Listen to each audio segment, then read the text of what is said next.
Oke teman-teman, ketemu lagi ya. Assalamualaikum warahmatullahi wabarakatuh. Di channel saya ini Hermanto Sardan. Kali ini saya akan sampaikan satu materi tentang Telkomsel 4, 3, 2, 1, stay focus and stay tune. Dan TLKM ya, Telkom. So jadi sebenarnya awalnya nih saya banyak memberikan video-video pembahasan maupun analisa ya sebelum-sebelumnya. Ini banyak sekali teman-teman yang bilang, wah nih Mas AS nih YouTuber gorengan nih, tukang goreng saham gorengan. Pom-pom saham apalah gitu ya. Jadi saya juga heran nih. Dikasih analisa yang bagus tapi selalu memandang dari sudut hal yang negatif juga. Ya terserah ya, karena kalau Anda negatif maka nanti hasilnya juga akan negatif untuk Anda sendiri gitu, bukan untuk orang lain. Nah kali ini saya akan coba kasih saham yang nggak bisa dipom-pom sama sekali karena ini big caps banget gitu ya. Jadi mau ini saham mau Anda promosikan bagaimana, kalaupun turun ya dia akan turun. So saya akan bahas Telkom dari sisi positifnya ya, supaya teman-teman tahu bahwa ini analisa sangat objektif sesuai dengan kondisi yang terjadi dan tidak ada maksud apapun gitu loh pom-pom, karena tidak akan berguna juga di Telkomsel. So teman-teman supaya tahu bahwa apapun yang saya sampaikan selama ini sebenarnya objektif ya, kira-kira begitu. Sebelum berlanjut ya, seperti biasa disclaimer saya sampaikan bahwa bursa saham itu adalah instrumen investasi dengan tingkat risiko ya. Sehingga teman-teman harus pahami ini, mengerti ini. So semua efek atau semua hal yang nanti timbul dari apa yang dilakukan di bursa saham itu menjadi sepenuhnya tanggung jawab Anda. Kira-kira seperti itu ya. Yang kedua, semua materi, informasi, dan analisa ini pendapat pribadi saya share saja ke teman-teman ya.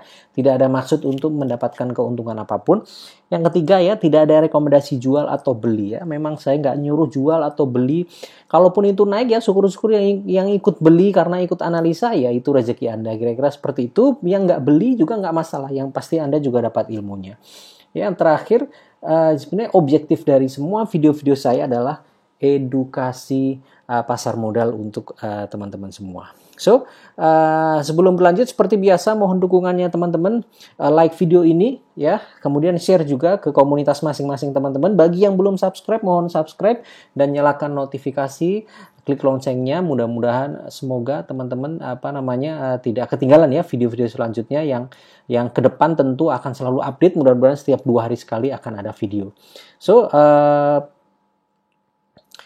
itu ya, kemudian nanti materinya tentang TLKM. Nah sebelum ke materi, mohon izin saya mau iklan dulu ya supaya tidak ketinggalan, karena masih saja banyak teman-teman yang menanyakan apakah masih bisa daftar, kapan acaranya, segala macam, karena padahal sudah saya sampaikan di grup juga di channel Demokrasi Saham. So pada hari Minggu nanti akan ada ya, Minggu 25 Oktober akan ada webinar. Ini webinar ketiga saya. Kenapa saya adakan ini? Karena ada potensi yang bagus dan sahamnya juga naik terus. Ini saya khawatir kalau ini saya tunda-tunda nanti beberapa potensi atau peluang-peluang akan hilang. Jadi sebenarnya ini setelah sukses webinar pertama dan kedua ya, waktu itu sahamnya ada Harum, Kija, kemudian ada Sohum Bonus Dak, juga sahamnya sudah naik tinggi semua. Kira-kira berhasil seperti itu ya. Terus kemudian juga yang teman-teman yang menanyakan sebagus apa Mas AS kira-kira materi webinarnya ini ya. Kira-kira teman-teman simple aja begini. Kemarin saya juga kasih ya video terakhir di YouTube saya tentang SAME. Teman-teman pasti sudah tahu dan sudah paham semuanya. Hampir tidak ada orang yang membahas sampai dengan video saya itu terbit bahwa SAME itu tidak ada namanya SAME itu akuisisi IMC dari MTech, mana mungkin. Yang terjadi adalah backdoor dan tidak ada yang tahu, tidak ada yang membahas bahwa itu sebenarnya backdoor dan ada potensinya. So, tapi nanti itu saham-sahamnya walaupun sudah naik tinggi, alhamdulillah kemarin sempat naik 30% juga. Ya, semuanya profit, semuanya untung, semuanya happy. Tapi nanti the next setelah ada prospektus detail saya akan lanjutkan. Nah, kira-kira seperti itu ya. Yang gratis saja saya kasih yang semenarik itu, kualitas seperti itu, apalagi ini yang webinar yang saya minta teman-teman untuk investasi beberapa ratus ribu rupiah untuk ikut webinar, pasti saya bisa jamin bahwa kualitasnya bagus materinya. Kira-kira seperti itu ya. Jadi bagi peserta nanti bisa ikut sesi 1, sesi 2, nggak bisa sesi 1, bisa sesi 2, atau bisa ikut dua-duanya. Bagi peserta yang kira-kira mau ikut tapi nggak bisa hadir di dua-duanya, nggak masalah. Biasanya setelah selesai jam 21 di sesi kedua itu langsung saya kirimkan copy slide dengan rekamannya supaya teman-teman bisa tonton saat itu juga atau malam atau kapan lah untuk persiapan market hari Senin. Ya. Kira-kira seperti itu. Biaya investasi 200.000 per orang ya. Nanti teman-teman saat transfer tuh kasih kode unik. Kode uniknya bebas tentukan sendiri. Mau kasih Rp8, Rp100, Rp188, Rp200, terserah. Ya 200.000 belakangnya dikasih. Supaya nanti saya mudah untuk ngeceknya. Kemudian setelah Anda transfer ya tinggal di email aja informasi transfer ini ke email sebagai berikut ya, hermanto.sardan@gmail.com. Nanti setelah email saya terima, nanti tim akan invite Bapak Ibu ke grup khusus ya. Buat yang sudah email dan belum di-invite tidak perlu khawatir, maksimal besok pada hari Jumat semua akan di-invite ke grup khusus untuk persiapan webinar. Oke teman-teman, terima kasih ya waktunya untuk iklan ini. Saya lanjutkan ke materinya mengenai TLKM. Nah, sebelumnya seperti biasa ya, saya akan tarik dulu mundur teman-teman. Kira-kira sebenarnya ini asalnya dari mana sih ya? Kenapa Telkom ini menarik buat saya setelah sekian lama ya? Sekian lama, bahkan ada meme gitu ya, ada meme menyebutkan orang yang paling sabar di dunia ini adalah orang yang pegang saham Telkom, ada yang bilang gitu karena sahamnya turun terus nggak naik-naik. Jadi sampai ada istilah joke seperti itu gitu loh. Jadi sebenarnya apa sih yang terjadi di Telkom? Nah, ini teman-teman lihat dari sini. Ini big picture-nya, ini ceritanya supaya teman-teman paham.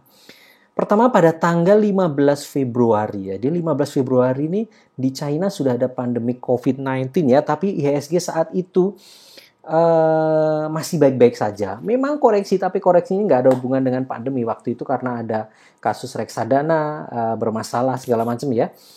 Di sini Menteri BUMN kita, Pak ET ya, Pak Erick Thohir nyindir Telkom. Kira-kira Telkom itu dibilang terlalu bergantung dengan Telkomsel hingga punya perguruan tinggi. Maksudnya punya perguruan tinggi itu kok nggak main di core bisnis saja, kok bisnis yang lain. Tapi poin pentingnya adalah sebenarnya terlalu bergantung ke Telkomsel. Teman-teman bisa cari berita ini ya di kompas.com, teman-teman bisa baca.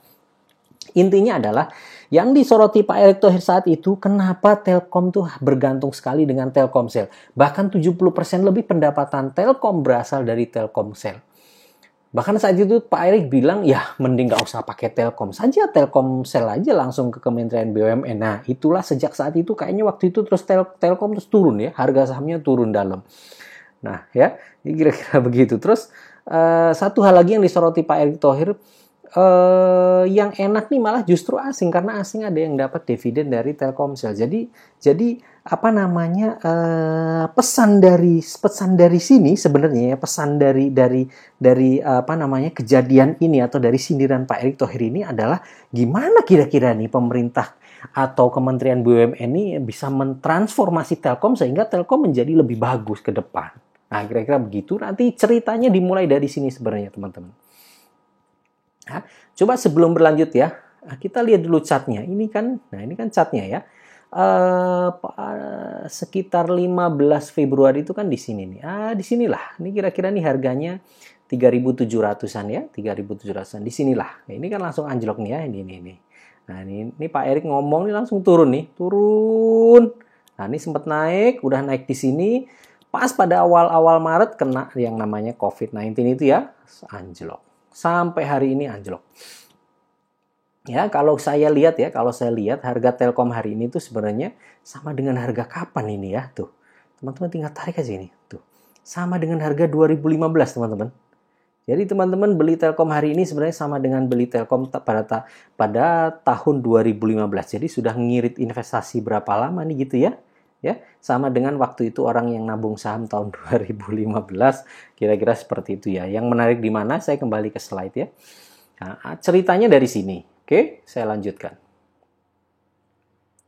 Nah, ini dia tadi chartnya ya. Ya, ini problem Telkom ya. Pertama memang ada sindiran dari Kementerian BUMN atas kondisi Telkom yang tadi saya sampaikan ya. Setelah itu harga saham sebenarnya terkoreksi hampir 30% sejak disindir Pak ET itu koreksinya dalam. Saya tidak mau mencoba mengandai-andai atau menghubungkan ya bahwa koreksi yang dalam ini gara-gara Pak ET nyindir. Saya juga nggak tahu ataukah itu ada hubungannya atau enggak. Tapi yang pasti memang asingnya jual. Asing banyak jual di sini. Kita lihat ya, dari harga awal harga Februari, mid Februari itu 3780 misal atau 3700 sampai hari ini memang round sekitar 30% koreksinya atau 1000 poin. Ya. Dan itu penurunan yang menurut saya cukup besar karena ini Telkom. Kenapa Telkom? Karena kinerjanya juga menurut saya hampir ya inline lah, walaupun tidak tumbuh ya, tapi nggak kena efek negatif dari pandemik. Nah, kenapa harga sahamnya turun drastis ya? Jadi itu buat saya itu problemnya di situ. Terus problem yang selanjutnya adalah dominasi Telkomsel pada bisnis Telkom dan adanya pemilik asing di Telkomsel. Nah, ini sebenarnya ini yang disoroti Pak Erick Thohir juga di sini ya. Ada ini dominasi Telkomsel di Telkom ini terlalu kuat atau jadi seakan-akan Telkom tuh kok kayak nggak punya bisnis lain nih. Bisnisnya Telkomsel. Jadi buat apa ada Telkom? Mending Telkomsel langsung. Kira-kira gitu ya. Pendapatan dan laba yang flat selama pandemi. Oke ya. Kita lihat ya pendapatan. Pendapatannya ini bukan flat, ini turun sebenarnya. Turun sekitar 3 triliun. Ini dalam miliar rupiah ya. Artinya kalau turunnya itu 3.000, nggak sampai 3.000 ya, sebenarnya hanya sekitar berapa nih? 2.500-an lah turunnya ya, berarti sekitar 2,5 triliun. Ya anggap aja flat lah ya. Penurunan kecil sekali, saya anggap flat, bahwa ada penurunan iya atau penurunan pendapatan inikah yang membuat harga Telkomsel jatuh. Menurut saya terlalu berlebihan ya, karena laba periode berjalannya, ini laba konsolidasi ya teman-teman ya, 15 triliun ini laba konsolidasi termasuk Telkomsel 100% masih saya hitung.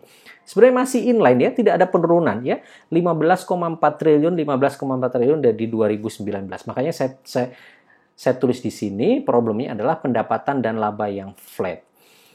Kenapa flat itu cenderung menjadi problem? Karena di masa pandemi ini yang kita tahu adalah konsumsi data sebenarnya naik. Konsumsi data hampir semua operator telco itu diuntungkan karena konsumsi datanya naik. Tapi untuk Telkomsel kenapa malah pendapatannya turun? Nah, mungkin ini ya, saya nggak tahu pertimbangan asing apa jual, tapi kemungkinan ya dari sinilah. Dari kekecewaan mereka, kok pendapatannya flat-flat saja nih Telkom, ada apa? Mungkin itu. Ya. Terus, berapa sebenarnya labanya Telkom? Labanya Telkom itu tidak 15 triliun ya teman-teman. Labanya Telkom itu sebenarnya cuma 11 triliun. Kalau di LK teman-teman lihat di sini memang 15,4, tapi ini keseluruhan konsolidasi teman-teman harus scroll ke bawah. Nanti ada keterangan seperti ini ya. Laba periode berjalan yang dapat diatribusikan kepada pemilik entitas induk. Pemilik entitas induk itu berarti Telkom. 10,9. Atau komprehensifnya karena ada laba pendapatan komprehensif lain itu sekitar 50-an miliar saja, kecil ya. 11 triliun atau 10,989 ya. Ini ya kira-kira ini milik Telkom yang ini. Nah, ini ada kepentingan non pengendali. Kepentingan non pengendali ini siapa? Kepentingan non pengendali ini teman-teman mesti lihat ada catatannya nanti. Nah, ini dia. Ini juga di LK. Teman-teman lihat di sini kan ada nomor 20 ya. Nanti teman-teman scroll ke bawah di LK-nya Telkom itu poin ke-20 nanti dijelaskan. Rincian kepentingan non pengendali. Non pengendali itu teman-teman maksudnya ada anak usahanya Telkom, ada anak usahanya Telkom yang tidak dimiliki oleh Telkom 100%. Tapi Telkom pengendali di situ. Jadi ada orang lain yang memiliki saham itu, namanya non pengendali. Nah, itulah namanya kepentingan non pengendali. Kita lihat di sini atas laba ya, saya tidak hitung atas aset karena di sini kan ini kan ngitungnya laba. Ada kepentingan non pengendali pada laba itu sebesar 4,4 triliun. Itu posisinya di mana? Posisinya ternyata di Telkomsel. Ya, jadi laba Telkomsel setiap ini tengah tahun setiap tengah tahun itu lari 4,4 triliun. Kemana? Ke orang lain. Itulah yang dipermasalahkan oleh Pak Erick Thohir itu juga. Coba 4 triliun ini masuk ke kantongnya Telkom. Oh, seger Telkom. Ya, nah ceritanya itu yang terjadi di Telkom sehingga harga sahamnya turun. Oke, kita lanjutkan ya. Nah, inilah dimulai cerita menarik. Yang menarik buat saya ini, jadi ini yang saya angkat. Ini sebenarnya sekaligus wujud kepedulian saya ya kepada teman-teman trader, teman-teman investor, sama seperti Sami kemarin video yang sebelumnya ya. Ternyata tidak ada yang tahu kalau ini backdoor. Ini pun juga sama ini Telkomsel ini. Ini tidak tahu bahwa pembelian menara 6050 menara milik Telkomsel oleh Mitratel itu bagus buat Telkom. Banyak teman-teman investor atau teman-teman trader yang bilang, wah udah Telkom nih turun, malah Telkomsel mau jual menara lagi, udah bakal bangkrut, udah makin jelek aja nih. Nah, padahal menurut saya ini justru bagus. Ini justru bagus. Ya, ini the big move. Ini startnya ya. Big move-nya Kementerian BUMN atas perbaikan Telkom. Menurut saya ini jalan pertama yang ditempuh. Setelah ini harusnya nanti lancar ke depan. Ya, ya mudah-mudahan aksi-aksi inovasi atau sebenarnya akrobatik ya pekerjaan dalam waktu singkat yang cepat dari Pak Erick Thohir ini termasuk ini, harapan saya begitu. Jadi menyulap nanti Telkom kinerjanya menjadi bagus. Oke, saya lanjutkan ya. Mitratel akan membeli 6050 menara Telkomsel, nilainya 10,3 triliun. Teman-teman, saya kasih tahu 6000 menara tuh banyak loh. 6000 menara tuh banyak. Menaranya T-Big itu, T-Big teman-teman ya. Lihat itu pendapatan berapa, laba berapa. Menara T-Big itu hanya sekitar 16 ribuan kalau nggak salah. Ini 6.000 berarti hampir separuhnya T-Big. Transaksi ini besar sekali. Pembelian menara XL ke TOWR ataupun Indosat ke Telkomsel tidak sebesar ini, cuma 3.000 atau 4.000 menara. Jadi ini transaksi jumbo sebenarnya, 10 triliun ini. Ya, saya lanjutkan ya. Nah, supaya teman-teman ngerti, ya, saya dari sini dulu. Mitratel itu siapa sih? Mitratel itu, ini logonya nih. Mitratel itu teman-teman, by Telkom Indonesia, Mitratel itu anak usahanya Telkom.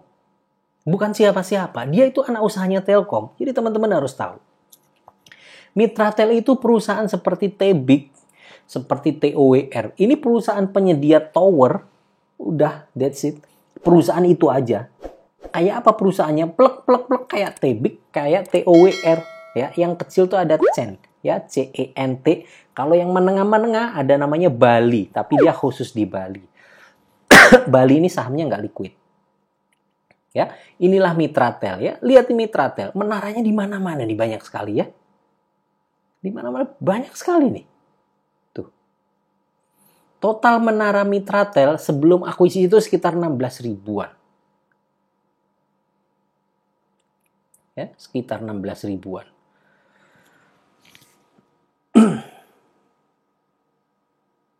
Oke. Nah, ini kan akuisisi Mitratel oleh Telkomsel. Kan kira-kira gitu ya. Lalu ini saya tanya, coba nih kita tanya. Sebenarnya teman-teman, buat Telkom itu pilih Mitratel atau pilih Telkomsel? Bagus mana sih? Menara ini posisinya enakan di mana? Enakan di Telkomsel atau enakan di Mitratel? Nih saya kasih tahu ya. Nih, PT Telekomunikasi Seluler atau Telkomsel. Persentase kepemilikan Telkom 65%. Kalau Mitratel itu 100%. Mitratel itu ini ya teman-teman ya, PT Daya Mitra Telekomunikasi, itu nama perusahaannya, tapi kalau brandnya PT Daya Mitra itu ya Mitratel. Jadi, both Telkomsel dan Daya Mitra atau Mitratel itu memang anak usahanya Telkom. Hanya bedanya, Mitratel itu 100% dimiliki Telkom, sedangkan Telkomsel hanya 65%. Telkom memang pengendali, tapi punyanya hanya 65%. So, pilih mana teman-teman? Ya pilih Mitratel lah. Artinya langkah ini sudah bagus. Ya, ini sudah bagus dan ini positif untuk Telkom. Oke, saya lanjutkan ya. Lalu ada siapa di Telkomsel? Nah, kan tadi 65 ya. Nih, Singapore Telecom Mobile atau Singtel. ya. Ya, jadi Telkomsel itu saat ini 65%-nya Telkom, 35%-nya Singtel atau Singapura Telecom Mobile. 35% itu besar, teman-teman. Berapa uang yang dibawa Singtel net profit? Net profitnya gede. Tadi kan sudah saya kasih tahu ya. Ini ya. Tadi kan ada non pengendali nih. Nih, sebesar apa sih Singtel dapat uang dari Telkomsel? Besar sekali nih. Periode berjalan setengah tahun dapatnya 4,4 triliun. Singtel itu dari Telkomsel 4,4 triliun. Setengah tahun. Berarti setahunnya berapa? Setahunnya hampir 9 triliun. Gede. Setahunnya hampir 9 triliun. Jadi kepemilikan Singtel di Telkomsel tuh besar 35%. Nah, sekarang kita baca ini ya. Ini data yang saya cuplik dari salah satu media bisnis di Indonesia. Saya sudah cek datanya akurat. Saya tinggal copy paste aja. Sebenarnya saat ini teman-teman tinggal baca aja ya. Dia menyebutkan, nah ini salah satu sumber dari Telkomsel. Saya lupa. Sepertinya corporate secretary gitu ya. Dia menyebutkan saat ini Telkom memiliki 34.025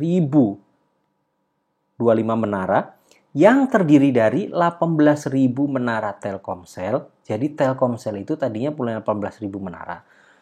Dan 16.000 menara milik Mitratel. Daya Mitra punyanya 16.000, Telkomsel 18.000, totalnya 34 gitu ya.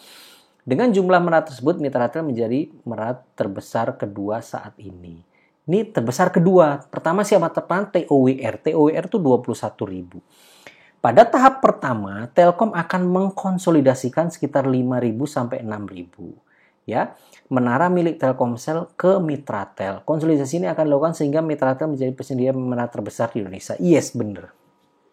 Nah, ternyata berapa? Ternyata kan 6.050 ya yang dikonsolidasikan. Bahasanya di sini dikonsolidasikan karena kan sama-sama anak usaha Telkom ya. Padahal yang terjadi bukan konsolidasi, nggak bisa konsolidasi.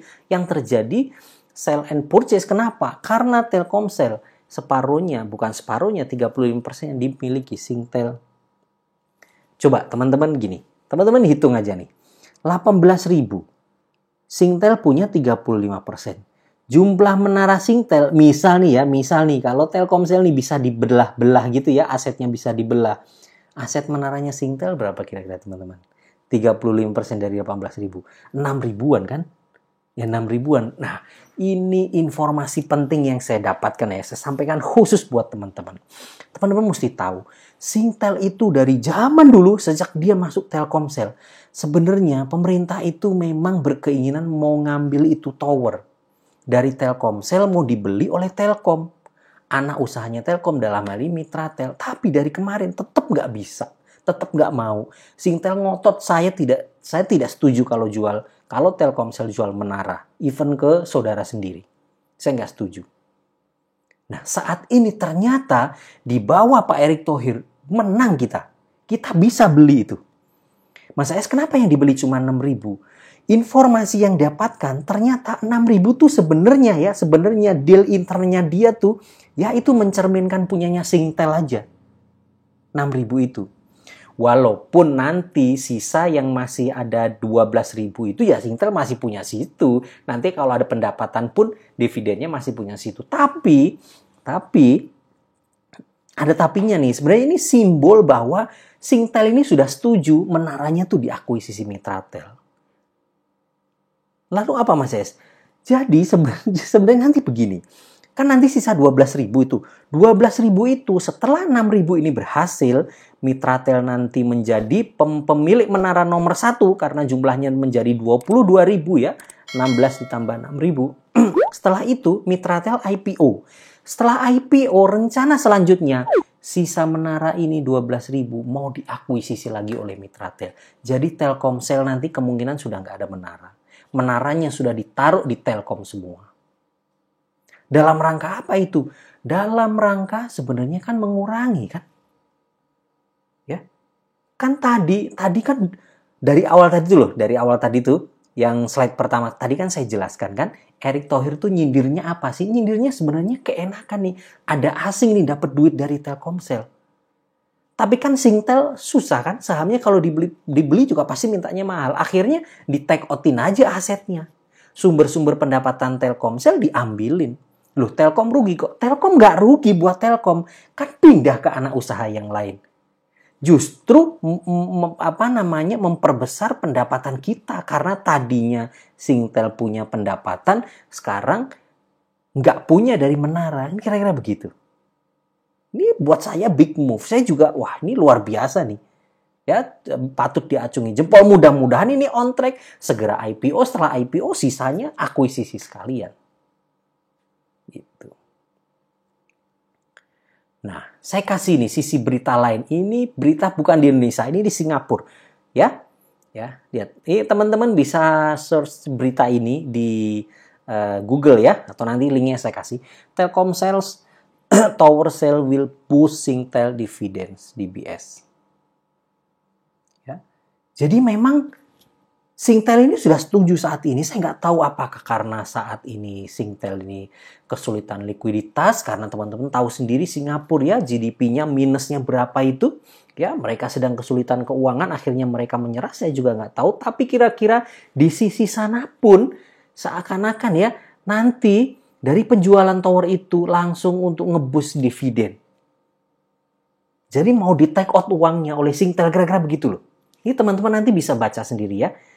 Bisa baca sendiri. Nah ini ya. Nah ini Straits Times ya. Straits Times Singapore. Teman-teman lihat aja di Straits Times Singapore di forum bisnis. Nanti ada berita ini teman-teman silahkan dibaca.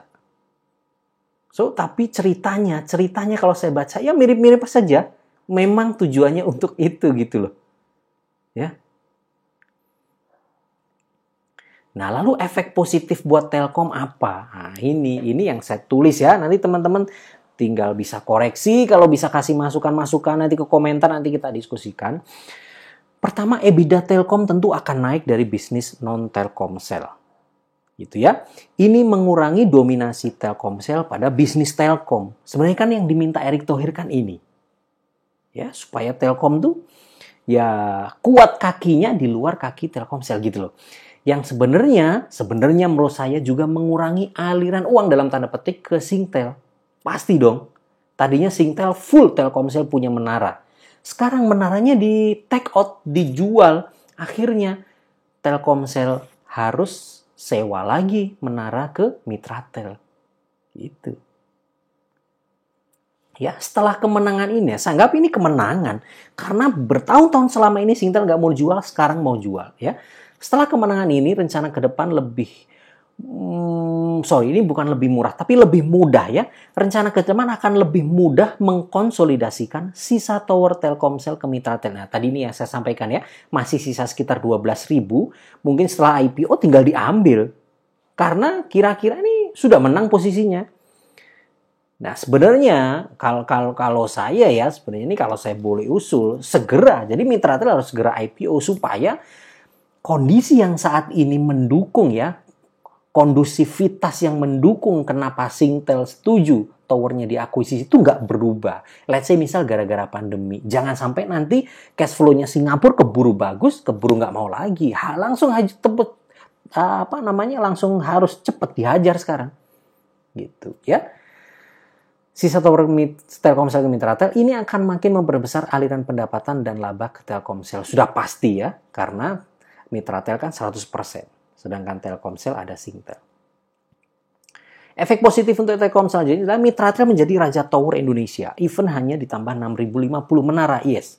Karena posisi jumlah menara Mitratel sekarang 22.000 sekian, TOWR tuh di nomor 2 sekarang, tadinya nomor 1, TOWR tuh punyanya 21.000. Jadi Mitratel sekarang nomor 1. Keempat, harga beli tower ini lebih murah sebenarnya dibandingkan dengan harga beli Telkomsel yang terdahulu dari Indosat. Kan Telkomsel habis beli dari Indosat ya, sekitar 2,2 miliar per menara. Kalau akuisisi ini sekitar 1,7 miliar per menara. Jadi lagi-lagi ini juga positif buat Telkom. Walaupun list back-nya kontrak nanti Telkomsel itu sewa ke Mitratel berapa, ini belum tahu. Tapi paling nggak dari harga akuisisi juga sudah bagus.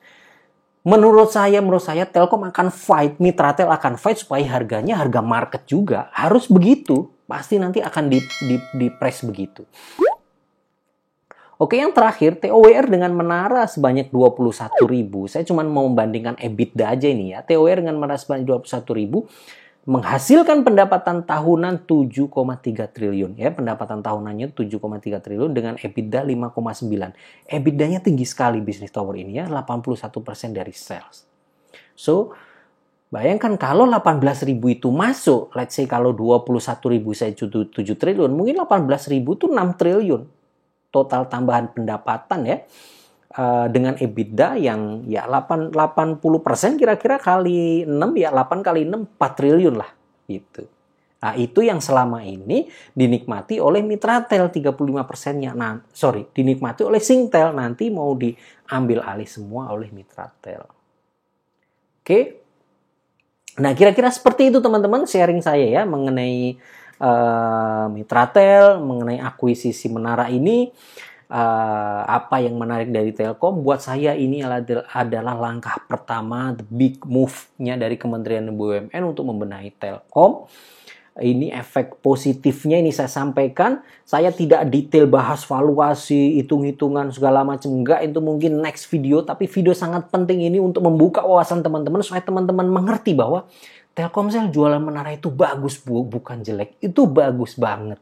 Ini adalah kemenangan pertama, ini adalah awal langkah besar buat saya. Ya. Nah, sebelum kita akhiri, mungkin kita bisa lihat dulu ya chartnya ya. Lihat chartnya ini teman-teman, ini murah sekali ya teman-teman ya. Murah sekali. Ingat, Telkom itu labanya sampai paruh pertama tahun ini ya kemarin nggak berkurang sama sekali. Labanya memang nggak tumbuh, tapi nggak anjlok. Harga sahamnya anjlok loh. Lihat. Dari 4.400-an kemarin September tahun kemarin ya. Sekarang tinggal 2.700. Turun berapa itu? Ya. Turunnya dalam sekali. Buat saya apa? Buat saya ini kesempatan. Ya. Saya tidak merekomendasikan beli atau jual. Saya hanya sampaikan langkah pertama, the big move-nya sudah ada. Ya. Kira-kira begitu. Kalau ditanya, saya beli. Saya beli pada harga-harga bawah ini, saya akumulasi. Ya. Nah, sekarang teman-teman lah, saham-saham saja ya yang bisnisnya masih minus begitu, anjlok dia naik loh. Apalagi coba hari ini yang naik ya. Semuanya itu masuk saham-saham yang saya sampaikan di video-video YouTube saya ya, termasuk BES sudah naik duluan, Asri juga itu sudah lama sekali saya sampaikan potensi-potensinya tadi naik. Asri yang kondisinya seperti itu, yang minus aja kinerjanya, yang cash flow-nya mengkhawatirkan, naik setelah anjlok. Lah masa Telkom nggak naik? Gila apa? Kira-kira begitu ya. Nah, ini kesempatan teman-teman, silakan. Ini tentunya ini perusahaan bagus ya. Didukung oleh langkah-langkah dari Kementerian BUMN yang bagus sekali ya, mudah-mudahan memberikan pencerahan buat teman-teman untuk menata kembali portofolionya. TLKM ini blue chip ya, ini big caps, ini saham yang sebenarnya sih harusnya menurut saya, apalagi dengan mendapatkan harga di 2.700-an itu, untuk investasi sih sangat-sangat aman. Oke teman-teman, itu sharing saya untuk Telkom. Jika ada masukan, ada kritik, atau ada saran atau mau diskusi, silahkan sampaikan di komentar. Pasti nanti akan saya balas. Ya, sampai jumpa di video-video selanjutnya. Sukses selalu untuk Anda. Assalamualaikum warahmatullahi wabarakatuh.